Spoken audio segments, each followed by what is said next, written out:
S, வீடு, schools, hotels, store room எங்கெல்லாம் partition wall கட்டணும்னாலும் இப்போ பில்டிங் ஓனர்ஸோட first choice Renocon rapid wall panels. விதை நடுதல் ஆகிய ஒருங்கிணைந்த இந்த பணிகளை நம்முடைய திருநெல்வேலி மாவட்ட சமூக நல்லிணக்க பேரவையும் தமிழ்நாடு திருநெல்வேலி துறவியர் பேரவை மற்றும் தோழமை கல்வி நிறுவனங்களின் சார்பாக நம்முடைய உடையார்பட்டி பகுதியில் கிட்டத்தட்ட 5000 பனை விதைகளும் 1000க்கும் மேற்பட்ட நம்முடைய மரக்கன்றுகளும் நடுகின்ற இந்த அருமையான விழாவுக்கு என்னை அழைத்து பெருமைப்படுத்திய துறவியர்கள், அருட்சகோதரர்கள் உட்பட அனைவருக்கும் இந்த நல்ல வேளையிலே நன்றியை தெரிவித்துக் கொண்டு, இந்த அரசு முன்னெடுக்கின்ற எல்லா முயற்சிகளுக்கும் இப்படிப்பட்ட நல்லிணக்க பேரவை வைத்திருக்கின்றவர்கள் முழு ஒத்துழைப்பு கொடுப்பது பெருமையாக இருக்கின்றது. பனை விதை என்பதை மிக முக்கியமானது. பனைமரம் 120 ஆண்டுகள் வாழக்கூடியது. அதற்கு எந்த வகையான உதவியும் மனித உதவி தேவையில்லை. பனை விதையின் 1/2 அடி 1 அடி ஆழத்தில் தோண்டி உள்ளே வைத்து விட்டால் போதும், அது தானாகவே வளர்ந்து செழித்துவிடும். எந்த விதமான கால்நடைகளும் அதை சேதப்படுத்த முடியாத அளவுக்கு அது சிறப்பாக வளர்ந்துவிடும். இதை உணர்ந்த நம்முடைய மாண்புமிகு முதல்வர் அவர்கள் தமிழ்நாடு முழுவதும் ஆண்டுக்கு பல லட்சம் விதைகள் வைக்க வேண்டும் என்றும், ஒரு பனை மரத்தை வெட்ட வேண்டும் என்றால் அரசு அனுமதி இல்லாமல் வெட்டக்கூடாது என்று சொல்லி நம்முடைய இயற்கை பாதுகாப்பதற்காக முதல்வர் அவர்கள் முன்னெடுத்த இந்த திட்டத்தை தொடர்ந்து இப்படி போன்ற நல் உள்ளங்கள் முயற்சி செய்து கல்லூரி மாணவர்கள் உட்பட எல்லோரும் இதில் இணைந்து பணியாற்றுவது பெருமையாக இருக்கின்றது, மிக்க மகிழ்ச்சியாக இருக்கின்றது. நானும் கடந்த 5 ஆண்டுகளாக ஆண்டுக்கு 1 லட்சம் விதை பனை விதை விலை இல்லாமல் அரசுக்கு கொடுத்து அதன் மூலம் எல்லா இடங்களிலும் அந்த பனை விதை நடுகின்ற பணி நடைபெறுகிறது. பெருமையாக இருக்கின்றது. நீங்கள் செய்கின்ற இந்த துறவியருடைய பணிகள் மிக மிக பொறுத்தலுக்குரியது. நன்றி. மேகதாது அணை விவகாரத்துல உடனடியாக நடவடிக்கை எடுக்கணும்னு சொல்லி அமைச்சர் முதலமைச்சர் டி.கே. சிவகுமார் நேரடியாக உச்சநீதிமன்ற வழக்கறிஞரோட ஆய்வு கொண்டு வந்திருக்காரு, பேசிட்டு வந்திருக்காரு. உடனடியாக வழக்கை நடத்தணும், தமிழ்நாட்டுக்கு எந்த பாதிப்பும் கிடையாதுன்னு பேட்டி கொடுத்திருக்காரு. ஏற்கனவே இந்த அரசு தமிழக அரசினுடைய அனுமதி இல்லாமல் அதில் ஒரு செங்கல் கூட எடுத்து வைக்க முடியாத அளவுக்கு நீதிமன்றத்திலும் ஆணை பெற்றிருக்கின்றார்கள். தேவையான நடவடிக்கைகள் தொடர்ந்து எடுத்து வருகிறார்கள். பயப்பட வேண்டிய அவசியம். நேற்று நடைபெற்ற சிறப்பு பொதுக்குழு கூட்டம் தமிழ்நாடு முதலமைச்சர் ஒரு குறுகிய மனப்பான்மை கொண்டவர், அரசியல் காழ்ப்புணர்ச்சியோடு சட்டப்பேரவையில பேசியிருக்கிறார்னு தாவேகா தலைவர் விஜய் கடுமையான விமர்சனத்தை முன்வச்சிருக்காரு. எப்படி பாக்குறீங்க விமர்சனத்தை? நாடே பார்த்துக்கிட்டு இருக்கு. 41 பேர் இறந்ததுக்கு கூட ஒரு நிமிஷம் இருக்காம அப்படியே சென்னை திரும்பி அவங்களுடைய இல்லத்துல போய் உட்கார்ந்துக்கிட்டத. அதனால நம்முடைய மாண்புமிகு முதல்வர் அவர்கள்ட்ட தொலைநோக்கு பார்வை இருந்து குறுகிய எண்ணம் இருக்காது. குறுகிய எண்ணமோ கொடூரமான எண்ணமோ அல்லது ஒருவரை தண்டிக்க வேண்டும் அல்லது பழிதீர்க்க வேண்டும் என்ற உணர்வு இருந்திருந்தால் 41 பேர் இறப்புக்கு கைது செய்து சிறையில் அடைத்திருப்பார்கள். ஒருபோதும் நம்முடைய மாண்புமிகு முதல்வர் அவர்கள் அப்படிப்பட்ட செயல்களில் அற்பமாக சிந்திக்கின்றவர்கள் அல்ல. அவர் சொன்ன வார்த்தை உலகமே போற்றுகிறது. எந்த அரசியல் கட்சி தலைவரும் அவர்களுடைய தொண்டர்களை அழைத்து வந்து அவர்களை கொலை செய்ய வேண்டும் என்று எண்ண மாட்டார்கள்.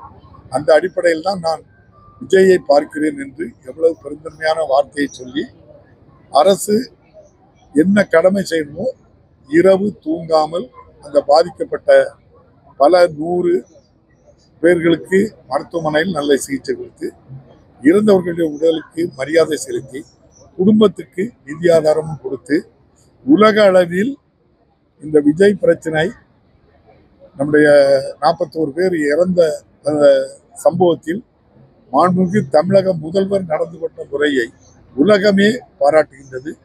சாமானிய மக்கள் வரைக்கும் எவ்வளவு பெருந்தன்மையாக நடந்துகிட்டாங்கன்னு சொல்லுது. அதை சிறுமைப்படுத்தவர்கள் சிறுமைப்பட்டு போவார்கள்.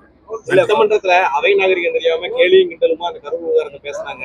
தைரியம் இருந்தா விஜயை கைது செய்திருக்கணும், விஜயை கைது செய்திருந்தா 2026ல மிகப்பெரிய புரட்சி வெடிச்சிருக்கணும் கட்சியோட துணை பொதுச் செயலாளர் சொல்லியிருக்காரு. அவருக்கெல்லாம் பார்த்து அரசியல் நாகரிகம் இல்லாம ஒரு ரவுடி போன்று செந்தில் பாலாஜி நடந்துக்கிறாருங்கிற விமர்சனத்தை ஆதரவு பேசுறாரு. யார் ஓடி ஒளிஞ்சது அப்படிங்கிற கடுமையான விமர்சனத்தை பதிவு பண்றாரு. அதுக்கெல்லாம் எதிர்வினை தெரிவிக்காம 41 பேர் இறந்த உடனே துண்டக்காரன் துணியக்காரனே யார் எங்க இருக்கானே தெரியல.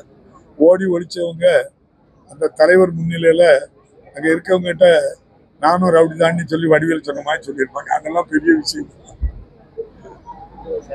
எஸ்ஐஆர் திருத்தம் அரியானா தேர்தல் ராஜ்சாட்டாலைக்கு 20 ஓட்டுங்க இருக்கு நம்ம கண்டுபிடிச்சிருக்கோம். இப்போ அந்த எஸ்ஐஆர் தமிழ்நாட்டில் தொடங்கி நடந்துகிட்டு இருக்கு. சிறப்பு வாக்காளர் தீவிர திருத்தம் என்ற முறையில் நம்முடைய தேர்தல் ஆணையம் சரியான முறையில் நடைபெறவில்லை. அவர்கள் ஒருதலைபட்சமாக மத்தியில் ஆட்சி செய்தவர்களுக்கு துணை போவதாக எல்லா தரப்பிலையும் குற்றம் சாட்டுறாங்க. ஒரே ஒரு கேள்வி உங்க மூலமா நான் சொல்றேன். இந்த எஸ்ஐஆர் அந்த திருத்த பணிகள்ல யாருக்கும் பயமும் இல்லை, ஒண்ணும் இல்லை. நான் ஏற்கனவே பல முறை வாக்களிச்சிருக்கேன். எனக்கு வாக்காளர் இருக்கு. நான் எதுக்கு புதிய படிவம் எழுதி கொடுத்து என் வாக்கு நான் சேர்க்கணும்? நீங்க கேளுங்க. நான் ஜனநாயக நாட்டில் எனக்கு எல்லா உரிமையும் இருக்கு. எனக்கு நான் அடிப்படை உரிமை உள்ளவன். இந்திய அரசியலமைப்பு சட்டப்படி எனக்கு எல்லா உரிமையும் இருக்கு. எனக்கு வாக்களிக்கக்கூடிய உரிமை தந்து பல ஆண்டுகள் ஆகிவிட்டன. பல தேர்தல்களில் நான் நிறைய வாக்களிச்சாச்சு. இப்போ என்னைய நீ புதுசாதான் நீ வாக்காளரா சேர்க்கு அப்படின்னு சொல்றதுக்கு யாருக்கு உரிமை இருக்குங்க? உச்ச நீதிமன்றத்தில் நான் நினைக்கிறது, ஒரு வாக்காளர் போய் நான் எதுக்கு உங்ககிட்ட புதுசா சேரணும், என்னைய எதுக்கு அவமானப்படுத்துறீங்க, நீங்க வழக்கு போடணும், நல்ல தீர்ப்பு கிடைக்குன்னு நம்புறேன். சட்டமன்றத்துல இந்த கரூர் சம்பவம் தொடர்பாக முதலமைச்சர் பேசும்போது வடிகட்டின போய் அனைத்தையுமே பேசியிருக்காரு. இதை வந்து உச்ச நீதிமன்றமே தலையில கூட்டு விஜய் சொல்லியிருக்காரு. நேற்று சட்டமன்றத்துல ஒரே பொய் தான் பேசிட்டு இருக்காங்கிறத குற்றச்சாட்டு நாடு பார்த்துக்கிட்டு இருக்கு. அவர் விஜய் எப்படி இருக்காருங்கிறத நாடு பார்த்துக்கிட்டு இருக்கு. அவருக்கு எல்லாருமே சொல்றாங்க அவருடைய பலகீனமானவர். ஒரு பிரச்சனை வந்துன்னா பலகீனமானவர் ஓடி ஒழிச்சுக்கிடுவார். அதுதான் அவரும் அவரை சார்ந்தவர்களுக்கும் உள்ள இப்ப இருக்கக்கூடிய மக்கள் மத்தியில இருக்கக்கூடியது. அதனால அப்படி பலகீனமானவங்க தன்னை வீரண்ணி காட்டக்கு எதையா சொன்னா அதுக்கெல்லாம் பதில் சொல்லணும். மாவட்டத்தில் தேவையில்லையா? திமுகவுக்கு பிறகும் நேற்று வந்து கட்சி ஆரம்பிச்சவங்க வந்து திமுகவுக்கு எங்களுக்கு தான் போட்டியிலே சொல்லிட்டு இருக்காங்க. எல்லாரும் அப்படித்தானே தண்டி சொல்லணும். ஆளுங்கட்சியில இருக்கிறவங்களை பார்த்துதான் எல்லாருமே சொல்லணும். நிறைய பேரு சொல்றாங்க. எல்லா ஊடகங்கள்லயும் அதுதான் போடுறாங்க. எத்தனை நடிகர்கள் கட்சி ஆரம்பிச்சு என்ன நடந்துங்கிறத வரலாறு இருக்கு. அந்த வரலாறுல இப்ப இன்னைக்கு அந்த வரலாறு இன்னைக்கு முதல்ல ஆரம்பிச்சிருக்காரு. அதுல அந்த வரலாறுல இவரும் சேர்ந்துட்டு தானே. ஏற்கனவே 10 நடிகர்னா 11வது தம்பி விஜய் சேர்ந்திருக்காங்க. நன்றி. விஜய் தலைமையில தான் கூட்டணி, எங்க தலைமையில பெரிய கூட்டணி சொல்லியிருக்காங்க. அதுல என்ன தப்பு இருக்கு தம்பி? அவர் ஒரு கட்சி ஆரம்பிச்சிருக்காரு. என் தலைமையில வாங்குங்காங்க. அதுல ஒன்றும் கஷ்டம் இல்லையா? அவர் விருப்பப்பட்டவங்க போலாம். சட்டமன்ற தேர்தலில் தமிழக முதல்வர் மாண்புமிகு மு.க. ஸ்டாலின் அவர்கள் மீண்டும் முதல்வர் ஆகிறார். இது சாமானிய ஏழை எளிய மக்கள், படித்தவர்கள், இளைஞர்கள் மத்தியில, தாய்மார்கள் மத்தியில அவ்வளவு பெரிய மரியாதையோடு இருக்கக்கூடிய தலைவர் அவர் தான். அதனால எல்லாருமே அதுக்கு எதிராக தான் நாங்க இருக்கோமாக தவறு. இளைஞர்கள் எங்க பக்கம் சொல்லி நிறைய பொதுக்குழு பேசியிருக்காரு. அது தேர்தலில் எத்தனை தேர்தல் நம்முடைய முதல்வர் கட்சி தலைமை ஏற்ற பிறகு இதுவரை எந்த தேர்தலையும் அவர் வெற்றி வாய்ப்பை இழக்கல. இன்னும் தொடர்ந்து அவரு வெற்றி பெற நினைப்பது மக்களுக்கு பணியாற்றுவதற்கு.